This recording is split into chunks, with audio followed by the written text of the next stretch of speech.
I think love is not a narrow thing. It's not like, oh, you meet this person, we in love, we are together. But that's just one way to look at it. And I think love as a feeling is so much spread that when you start being true to yourself, it's not that easy. You feel love one day and then the next day you just don't.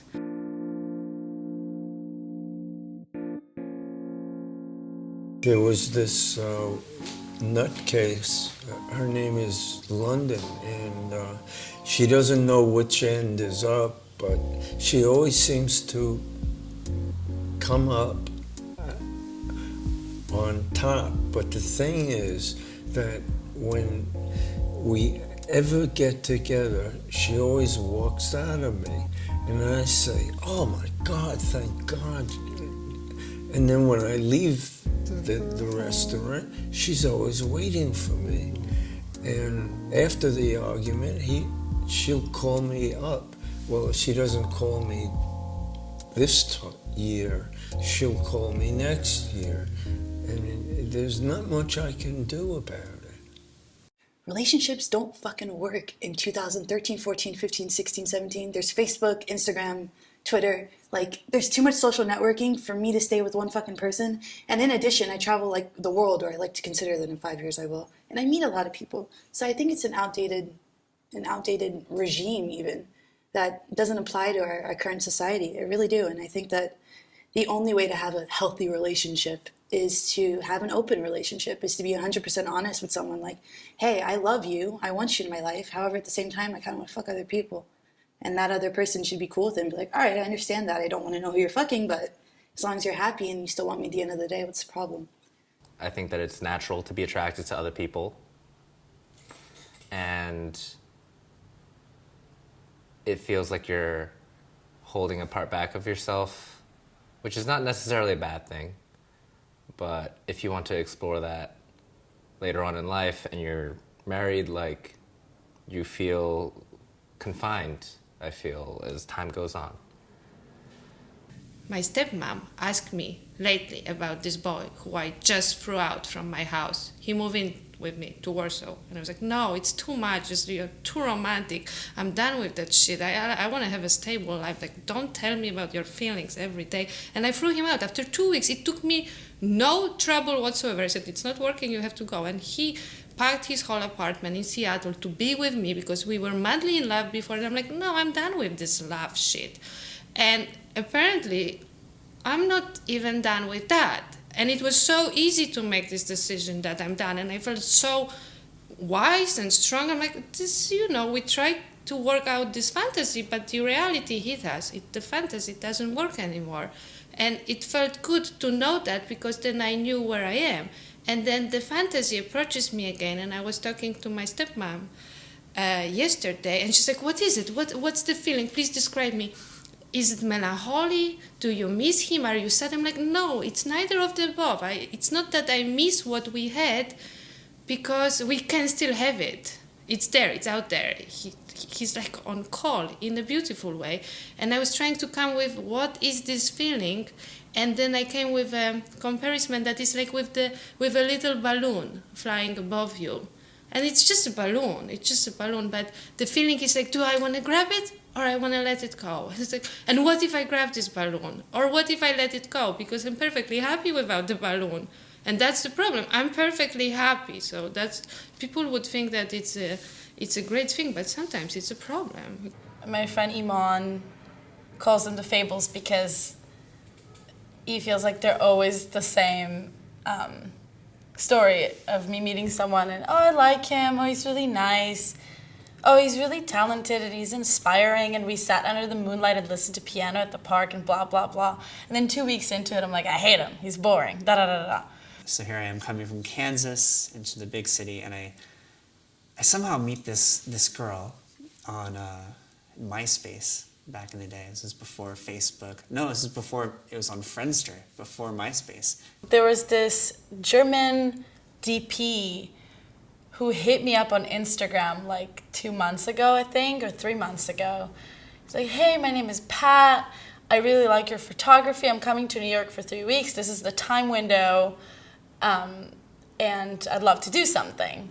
And she was like, hey, you're cute. Let's hang out. And so I'm like, all right, sure. You know, I just moved here. And so I meet her, and she lives in the Lower East Side. And at the time, I was living Upper West Side. So I come down, and I'd only been here for maybe a month.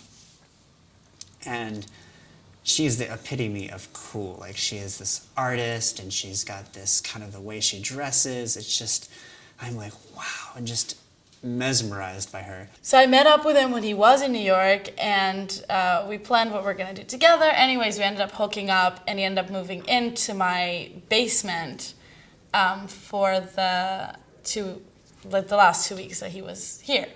So here I am, just probably making the worst impression. And she definitely shoos me off eventually, which I just take it as, you know, like our evening has ended. The next day I email her and I'm like, that was so amazing, and, you know, I had a great time, and I never heard from her for you know, ever.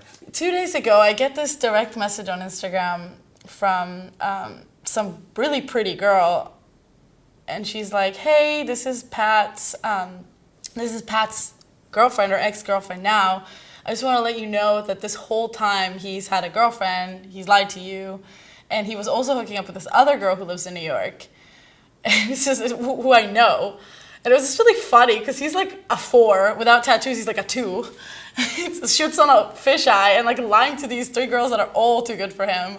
And it was just really funny. I'm not hurt or anything like that. I didn't like him like that. But I was just surprised, like, just the audacity of him, you know, doing that. I don't think I've ever been really jealous of people as I've like left adolescence. Just not a trait that I've really prescribed myself to. Like, I had a girlfriend for half a year, and she said that she was fucking other guys, and I was like, all right. But people always say that in some kind of abstract way of like, oh yeah, it's fine, whatever, and then like they get jealous. But I went over to her apartment one night, and I left some condoms there, and I was like, oh, like, what are those condoms? And she was like, oh, they're not there anymore. And I just thought, like, now I have to go to the store and get some more. All right. But I was like, oh, wait, I didn't feel jealous. Like, I think I should. So I was like, oh, so maybe I should explore, like, polyamory, right?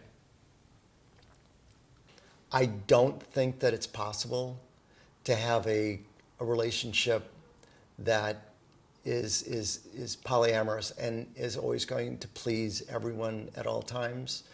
And I think that being in a relationship with 2 people, gay, straight, or otherwise, is extremely difficult. Complicate that with a third person, or fourth or fifth, or however many people you're bringing into the relationship, and it just exponentially becomes more difficult to maintain it. But I definitely think I'm one of those that like falls in love really quickly and really deeply. And it might seem a little manic at first. And I've tried to sway away from that a little bit because I've met a few assholes along the road. This is a great segue because I was thinking about a lover who recently broke up with me. I have several right now. I was dating for the first time in a decade, as I was very committed to long-term relationships, but I started to date.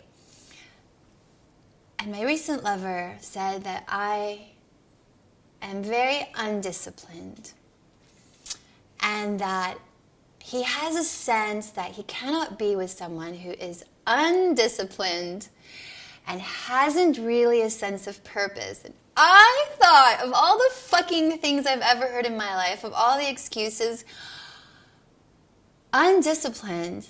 I dated some crazy fucking people in other news about relationships. I dated a French guy who was like all different types of absurd. And it was just, honestly, in retrospect, it was just because he was hot and rich.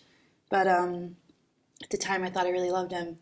And turns out he was abusive and crazy. So that was fun to know.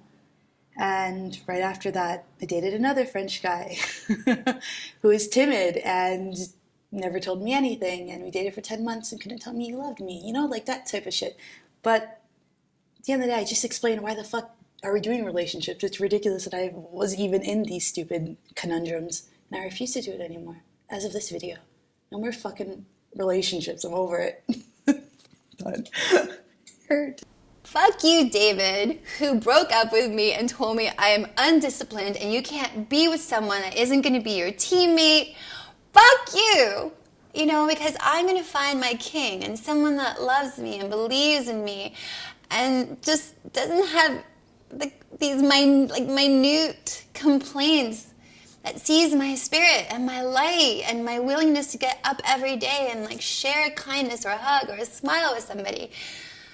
Especially when I was younger, I really had this thing where I wanted to take care of people and I wanted to help them and try to make them better for like who they wanted to be. It was like a nurturing, motherly complex that don't really know where it came from, but the first 2 relationships I was in was definitely that. I think I saw two very different people suffering in a weird way, and I was like very attracted to that, and that scared me afterwards. And I tried to kind of consciously, like after those relationships ended in their own different ways, I tried to find somebody that was also a little more balanced and could take care of themselves. Okay, so right now I might be a little bit undisciplined. Right now I might be a little bit confused. Or right now I'm going through a heartbreak. Or I'm mourning the loss of a parent or loved one. Or my dog is sick and that's causing me anxiety. You know, like, it's okay, like, where we are. So it's always so strange when people throw a curveball and make us feel like it's not okay. I don't apply very well to the idea that you love somebody and this person loves you and then you kind of serve the love purpose. So I guess that's what I am being torn apart by right now, the different fantasies about love. And when I say fantasy, it's actually, for me, it's very true. The fantasy becomes more true than the reality itself. The reality is more of me trying to judge the fantasy and nail it down and make it mundane so it doesn't flourish anymore. So let's say that's the key of me being torn apart right now, and it's not that I can't decide. So okay, so of course there are particular circumstances to everything, and so there are 2 boys. And it's not that I can't make a decision. It's like I like them both in a different way. And then I'm finding myself that maybe I'm not suited for this idea of just, choose me, like me. And what if I have some other feelings? And what if I have some other needs? People are just different. And I think we really, the more I live with my idea of time, the more I order my own chaos within my system, the more free I become. So then when you tell me this person proposed to you, you must be extremely happy. Why? Because he did or because I'm feeling it. So then you start owning your feelings that much that you kind of want to do it all, like what my mommy used to say. And in a way, you can do it. It just depends on how you're going to feel. So my question is, what fantasy is going to be stronger for me and at which time? And the only question is, will I want to grab this balloon or not? And I'm going to do that anyhow. I just can't tell you now what will I want to grab at one point. So it's unpredictable, and of course it is. Everything is it is, but then it makes it always fresh and it renews itself, and the feeling is a natural feeling and it's a true feeling, not the feeling forced that we made this decision. We supposedly be doing this. For me, there is no supposedly. So yes, I guess it creates certain troubles for me and other people, but it's just the way how you look at it. So I don't know if I'm explaining it right,